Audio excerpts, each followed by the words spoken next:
against, of course, you've seen Patrick Mahomes from your own sideline when you were with him, but now that you have to go against him, what's the biggest challenge from a pass rush and containment standpoint? Yeah, I think the biggest challenge is just making sure that our DBs continue to cover and our pass rushers continue to rush. The play is never over until the ball on the ground, him on the ground, somebody's on the ground, and the play is done. So, you just got to echo the sentiment of keep rushing, keep covering, because he can obviously make all the throws, the off-schedule ones, the deep ones, whatever you want to say. So, just got to keep covering and then and keep rushing. Just to have them work hand in hand. And that's the only way you can kind of, hope to slow it down a little bit. Regardless of who's back there, whether it be, having no Isaiah Pacheco, having no Rashee Rice on the outside, how much do y'all really still key in on discipline and making sure that you defend the scheme more than just the personnel? Yeah, that's a key point because I think that's one thing that helps them excel and propels them forward is the fact that everybody on their team is kind of interchangeable. And I mean that in the utmost respectful way because there is no drop off when anybody comes out, and I think they got Kareem back who has been in that system, so it's not like they got just some random rookie or some young guy. Like they got a great back to replace Pop, and then obviously the rookie's running really hard. I'm not sure if Samaje's still getting some game rest, but I remember him from Cincinnati and he runs super hard. So they got literally a perfect some perfect replacements for Pop. And then, like I said, though, you just got to kind of go out there and treat it as great matter and just be like whoever's out there, we got to execute what we have to do. And that'll give us our best chance of winning. What do you make of them being so successful in, close games like that they're 4-0 in one-score games? Just what did you, being around that type of atmosphere, what goes into that? What makes them so successful in that area?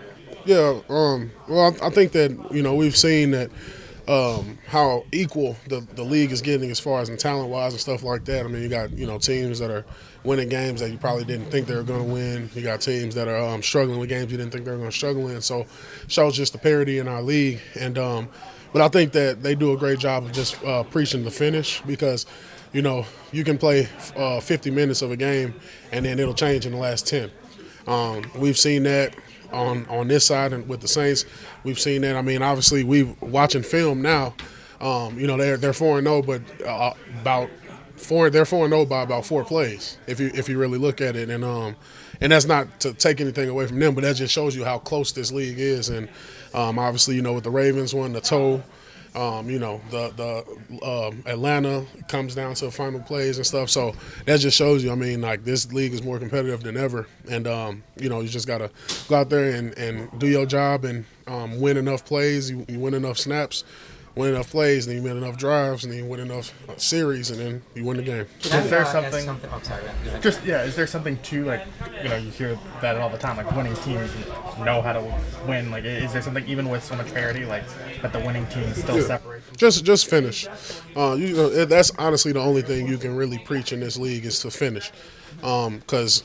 Obviously, I've been part of games where we were up big and end up losing at the end, and I've been a part of a game, especially with that Chiefs team that in that playoff game against the Texans was down 31-0, and then ended up winning that game. So I think that preaching the finish is the most important thing, and but that just makes that's kind of the difference between. The playoff teams and the championship push teams, and then teams that are still trying to figure it out a little bit. If I could maybe ask a lighter-hearted question here, is blood thicker than water? Because your brother, is he still with Taylor Swift, the choreographer, dancer? I guess who's he going for this week? Me, of course. He don't care about the cheese. He care about his brother. So, that's his boss, but I'm his brother. I was here first. And so she'll hopefully she'll be there. But if not, he's going to be on my side cheering. He ain't going to be cheering for the Chiefs, even though he actually does have a key to the city in Kansas City too. But that's beyond the point. He gonna be cheering for me because I'm paying for his ticket. Going back to learning how to win. When you say Kansas City, there are 4 plays and they're 4-0. Same people said about y'all from being 4-0 and now 2-2. Absolutely. How much does this game really matter in terms of showing yourselves how to win at the big moments? Yeah, and that's a great question because.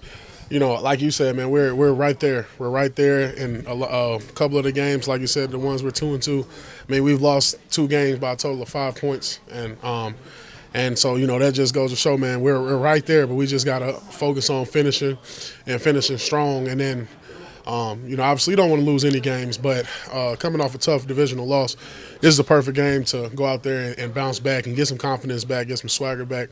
And, I think that our guys are excited about it. And our guys are ready for the challenge. And, I just want to get back in that win column. Saints have only played there twice since '97. Can you kind of give perspective on what it's like there? I didn't know that. But, yeah, it's one of the craziest atmospheres in football by far. It's loud. Obviously, it's not going to be as loud when we're on the field because we're the defense. But when the offense is out there, I mean, you can literally be right next to your partner, and you're yelling, and it sounds like you're not saying nothing. So it's different, And then the stadium, it just vibrates when they cheering and doing all that stuff. So it's going to be a fun game, absolutely. And like I said, being in the Monday night game, night games in general, is just nights at Arrowhead is a great thing. I'm not gonna lie to you. I'm very excited to play in it. I'm excited. I've been telling my teammates this whole time, like, man, this is we getting the cream of the crop game right here. And so, but that atmosphere is amazing, and we're gonna get this win so that when we come back to the Dome, it's gonna be like that.